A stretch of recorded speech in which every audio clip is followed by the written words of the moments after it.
y a peu, je suis parti à la rencontre d'un passionné de l'aviation. Ce passionné, c'est Charlie de la Royère.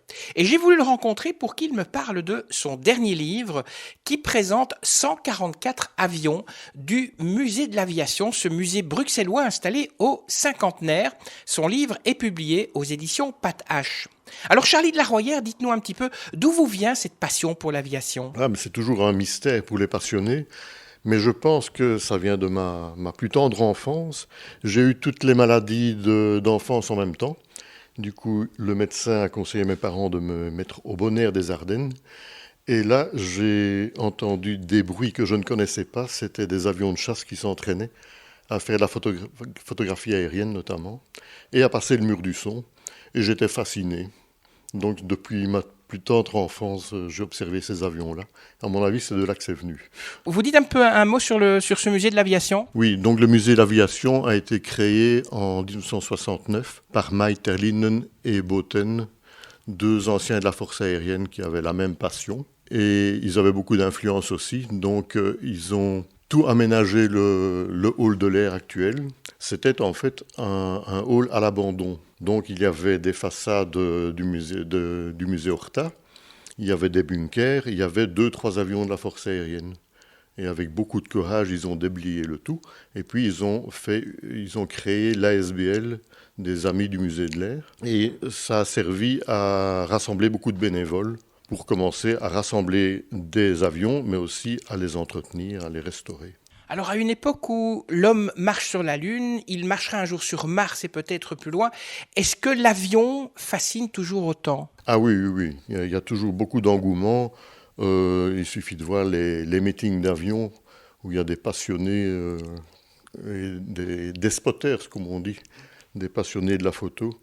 D'ailleurs, dans tout le musée de l'armée dans lequel on se trouve, c'est toujours le hall de l'air qui a le plus grand nombre de visiteurs. On va parler de votre livre. Il y a 144 avions qui sont détaillés. Et est-ce que c'est vraiment tous les avions présents dans le musée ? Oui, il y a 99 avions présents dans le musée et les autres avions décrits sont dans nos réserves. Il y a une réserve à Landen maintenant. Avant, il y en avait plusieurs. Maintenant, c'est regroupé à Landen. Alors, comment vous est venue l'idée d'écrire ce livre ? C'était aussi une demande des visiteurs. Il y avait beaucoup de questions, donc ça a été bien de rassembler ça dans un grand volume. Il existait des petits catalogues dans le temps, mais ici c'est un gros volume qui reprend tout. Les avions qui sont représentés dans ce livre, est-ce que ce sont des avions qui ont été seulement utilisés en Belgique ? Non, il y a de tout, hein.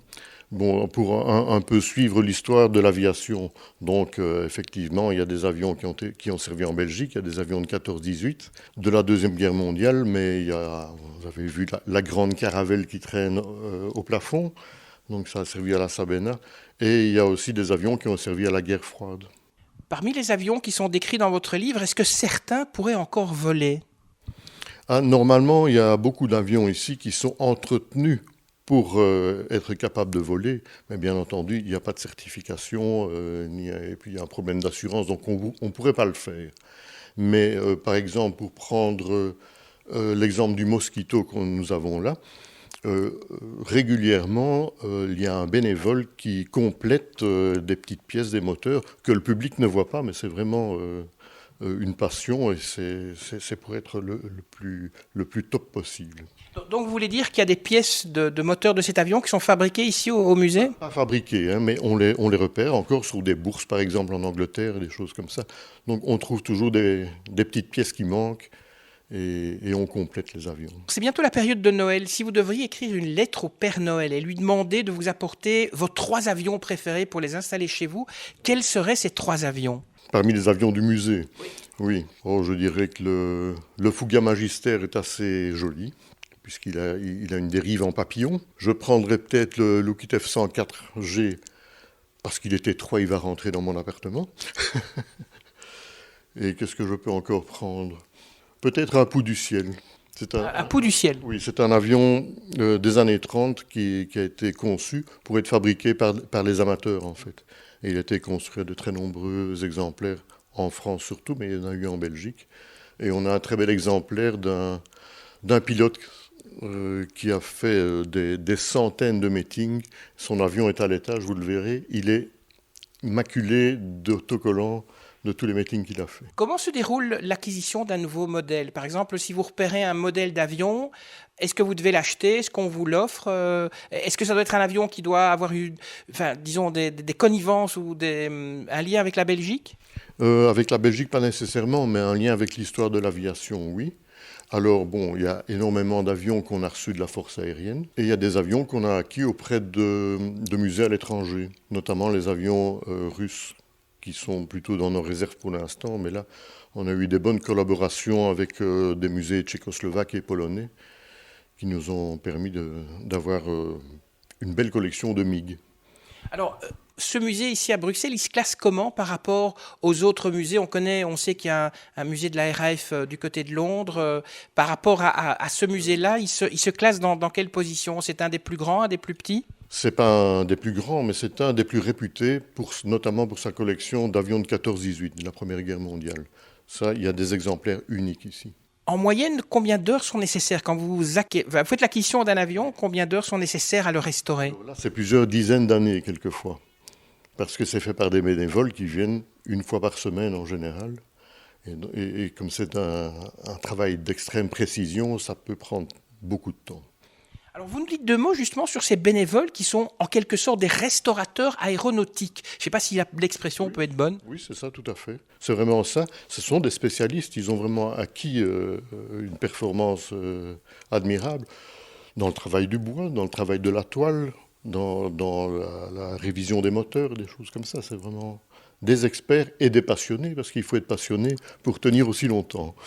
Parmi les personnes qui viennent visiter ce musée, est-ce qu'il y a aussi des élèves pilotes dans le civil ou dans le militaire, ou des pilotes militaires ou civils? Il y a de temps en temps des pilotes qui viennent, oui, ils ont toujours la fibre de l'aviation. Donc les pilotes viennent, notamment, je crois que samedi prochain, il y a les pilotes de la patrouille des Red Devils qui vont venir pour commémorer leur anniversaire. Et alors ils se mettent en photo devant le Hunter qu'on a aux couleurs des Red Devils. Est-ce que les enfants et les écoliers viennent souvent dans ce musée? Il y a des écoles qui visitent régulièrement, oui. Est-ce que ça déclenche chez eux une passion pour l'aviation, ou bien se dire demain, moi j'ai envie d'être pilote? La plupart, c'est vraiment c'est une excursion, mais de temps en temps, il y a un ou deux petits qui, effectivement, je les revois venir pour préparer des élocutions, des choses comme ça.